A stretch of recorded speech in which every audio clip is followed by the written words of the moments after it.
Hello, my name is Sandra Reynolds, and this is project number 3 for U.S. History class with Dr. Sunny Davis as our instructor.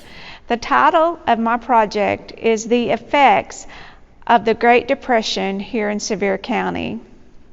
Now, the economic crisis beginning with the stock market crash in 1929 here in the United States and continuing worldwide throughout the 1930s is known as the Great Depression. This period of time was marked with a mass unemployment rate, magnitude of shortages of food and gas, low levels of trade and investment, and also low prices. Britannica states it was the longest and most severe depression ever experienced by the industrialized Western world, sparking fundamental change in economic institutions and macroeconomic policy and economic theory. The Great Depression came to Arkansas long before the stock market crash of 1929.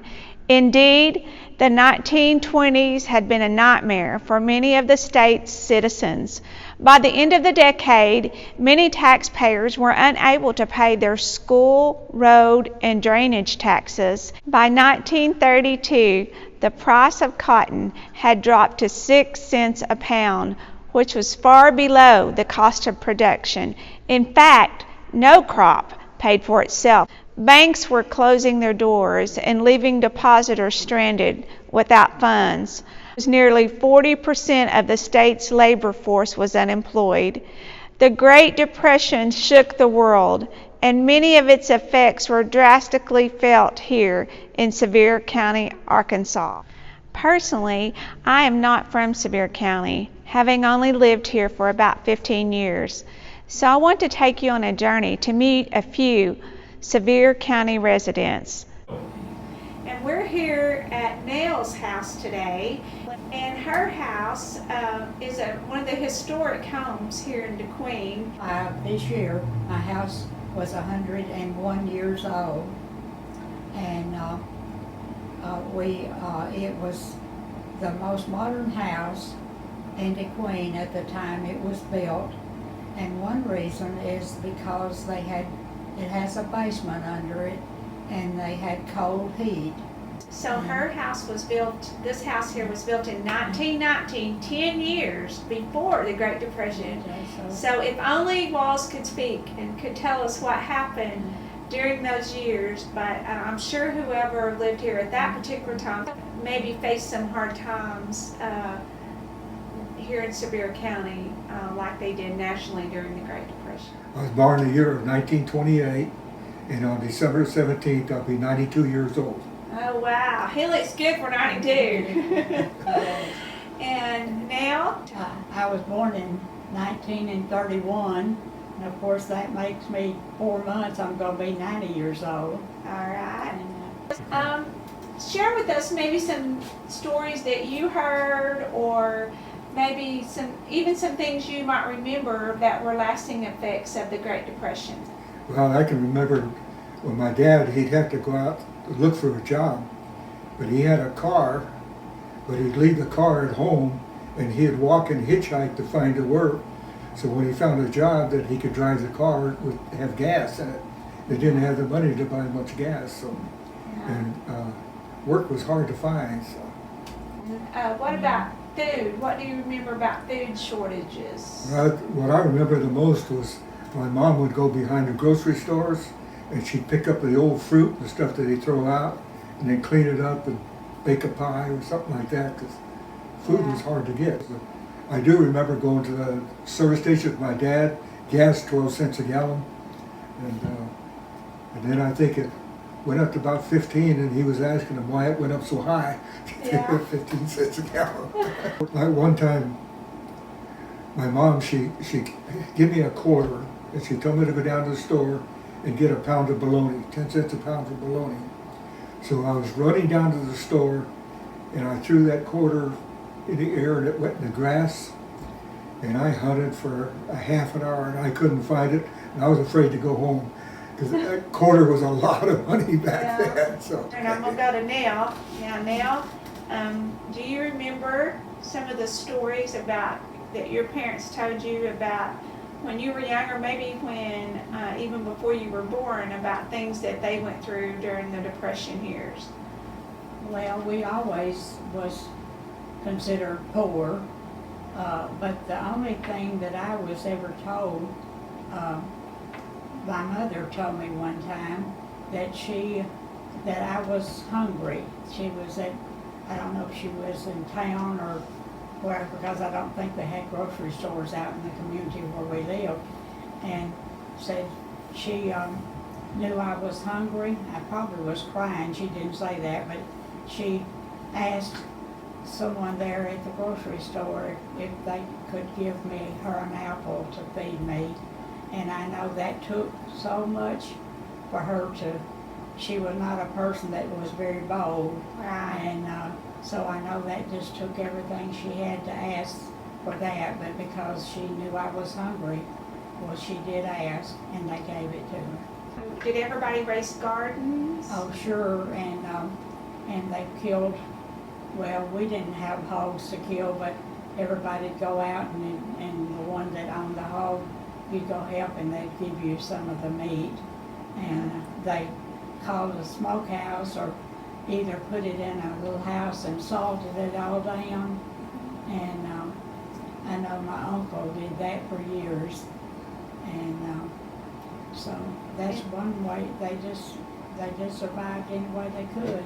Now, Bob, did you finish school? No, I went to ninth grade, and then I went to work, hauling hay and one thing and another. And it was pretty much necessary Pretty much to to live. help out, yeah. Do you remember The gas rationing, yes. You do. I can remember when they rationed the gas, I think you get 5 gallons at a time. You had stamps, you could use little stamps. Uh-huh. Another thing I remember back years ago, my dad was, somebody had given him some rabbits. So he raised rabbits, and they didn't have the money to pay tithes at church, so he would give rabbits to the preacher to the church so they could that's how he paid his tithes, with rabbits. Yeah, well, that's pretty neat. Yes, because I don't know, I was so glad I was born when I was, because I didn't have to do a lot of things that my parents had to do that was really hard. And so $5, you could probably eat for a couple of weeks on $5 just Really? on groceries. Just but anyway, times was hard for everybody, and he'd been in the service Yeah. and he got a job on the railroad as called a mail handler. They distributed the mail for it and sent it out on trains, Uh-huh. and he did that for years. You know, what's the biggest change you notice? I know we were taught to respect all our elders at all times, and that doesn't happen all the time now. It doesn't. We used to be a community, you know, you knew your neighbors, and now then, I don't even know all of my neighbors, just, you know, right here where I'm at. And so that's one thing that's different. Right. And used to visit neighbors, sit out on the front porch and visit or something. That has changed Right. tremendously.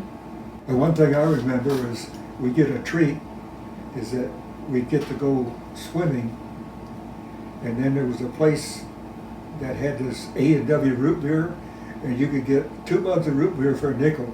And so we got a nickel, me and my sister, we'd get a mug of root beer after we go swimming. Wow. That was our treat. Yeah, that's a neat treat. Well, back when I was a kid still, we never got ice cream. And on the 4th of July, well, the neighbors would get together and we'd out and they'd make of course, didn't have ice ready available. Somebody'd go to town and get ice and they'd make ice cream, and that was only on the 4th of July that I remember that. Wow. And Well, it's been good talking to y'all. Y'all look over that way, and I'm here with Nell Wilson and Bob Kellums, and enjoying getting to visit with them about some of the past history here in Sevier County. Next, I would like for you to briefly meet Janetta Adams, who is a lifelong Sevier County resident.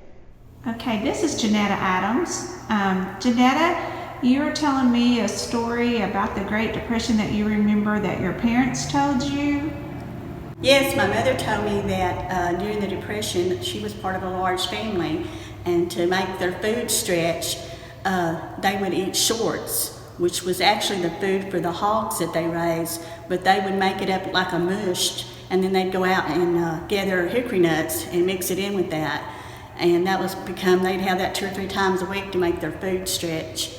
And my dad told me that he worked for a CCC by the federal government. It was to help them have jobs, and they worked on roads and clearing trees and brush and all that kind of stuff. And this was up by Hot Springs that he worked for them? Yes, we lived in Longsburg, but he was all the way up to Hot Springs. This was a program commissioned by FDR, President Roosevelt, Yes. to help during the Great Depression. Yes, yes. All right. Well, Janetta has lived all of her life around Locksburg and DeQueen, so she's a lifetime Sevier County resident, and she wanted to share this with us. Thank you, Janetta. You're welcome. Thank you for taking this journey with me today. I hope you enjoyed meeting some very interesting people here from Sevier County. We are just a few years shy of it being 100 years since the Great Depression. Lots of things have changed since then. The hard times that people encountered during the Great Depression changed them forever. They told their children about those times, and that's what we heard about today.